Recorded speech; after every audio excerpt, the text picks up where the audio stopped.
had a very, very sad story.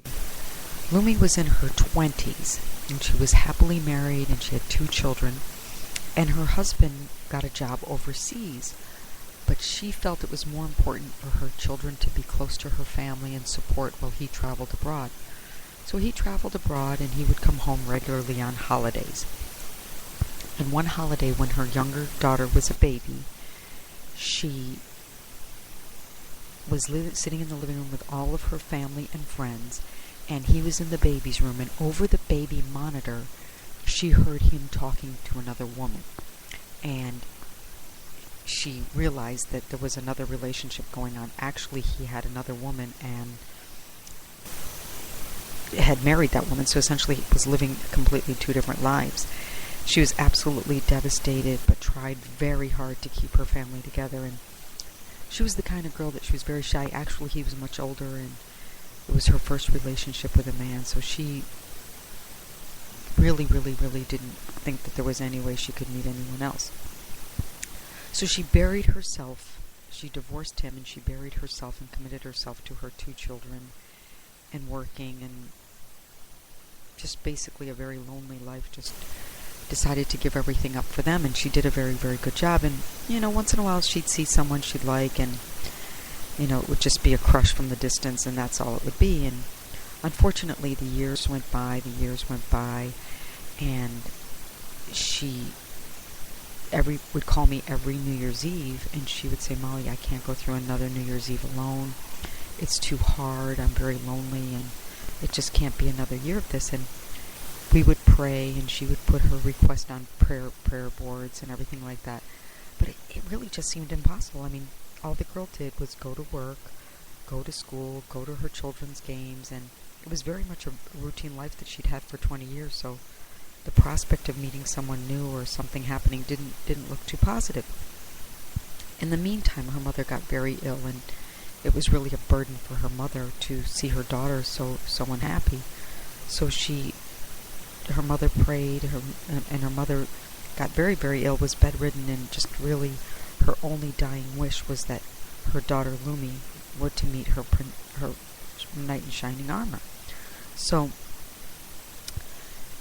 fast forward ahead a few years, and I had rented an apartment in her house. She had built an extra apartment for income on her house, and I was a real estate agent, so she asked me to find her a tenant. Well, I found her this great tenant, perfect tenant actually, from the Coast Guard. And nice young guy, great job, cute.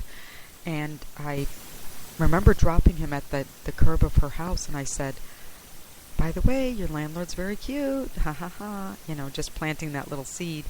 And he moved in, and the 2 of them lived very serious lives. She lived upstairs, he lived downstairs. There was virtually 0 communication. He was there for 3 years, for 2 years and 9 months.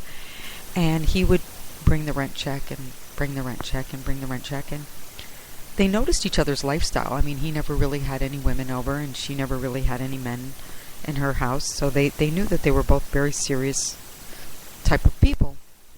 So the February, just before he was being shipped out, he brings her a rent check with a rose. And she calls me up and she says, "What does this mean? What does it mean if someone brings a rent check with a rose?" And I said, "Well, I don't know. To me, it means only one thing. I don't think it's normal for a tenant to bring a rose to their landlord." And that was the beginning of a little flirtation between the 2 of them, and the flirtation started to escalate and escalate.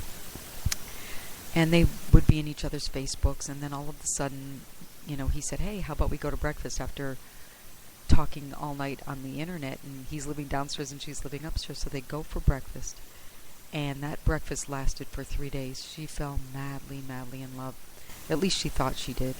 And meanwhile, he's packing up, and his last few nights he had to be in a hotel. So they're walking through the mall, and she's ready to give up everything. She's ready to give up everything for him. And she says, "I'm going to miss you so much." She's thinking about moving to Hawaii with him, leaving her 16-year-old daughter here with her parents. And he said, "Do not worry. I'll make sure that when I leave, you hate me." And she just thought he was kidding. And on the last day before he departed, he dropped her at her home, said, "See you later, alligator," and left. Now, many of you are thinking, well, that's a beautiful love story, but actually he really left. He deleted her from, never answered her messages, never called her again, and she was absolutely devastated. If not only her mother who was, so thrilled that her dying wish had come true. Now, my dear friend Lumi was more than depressed. Imagine a first husband that cheats on her, the second relationship she has in her life. By the age of 30, he just walks out and never looks back. And she was really, really devastated. I mean, she really, really, really was devastated. As she says, she was on Xanax, and all she did was sleep and work, and she was like a mummy. And her mother, meanwhile, would call me and say, "Please call the guy, find out what's going on, please," And it was just a very, very, very difficult time. But there is a happy ending to the story. A few months later, this gentleman's best friend, John, contacts her. And John starts messaging her and talking to her, and my friend Lumi's angry. She calls me and she says, "This guy, he won't leave me alone. I can't stand it. All I want to know is about the guy who left me, and I don't want any part of this guy. He's flirting with me, and I just don't want any part of any man. I just want to know what happened with this guy." But she decided to pursue her friendship with this guy, John, strictly as an investigator to find out what was going on with this guy, Dan. So she opens up her mind, and she goes to have coffee with him and a drink with him. And now I can really tell you the true blessing of all this impossible story is that she's now very happily married to John. And ironically, she attributes it to me. I was the maid of honor in her wedding, because she said if I hadn't introduced her to the frog, she wouldn't have met her Prince Charming. And truly, she's very, very happy. And the beautiful, beautiful part about this story is that her mother did get to meet John, and the whole family loves John. And John is really the man that God meant for Lumi.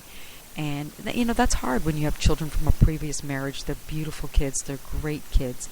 And I just think this story is an inspirational story for anyone who thinks that it's over, that there's no way that they're going to meet someone.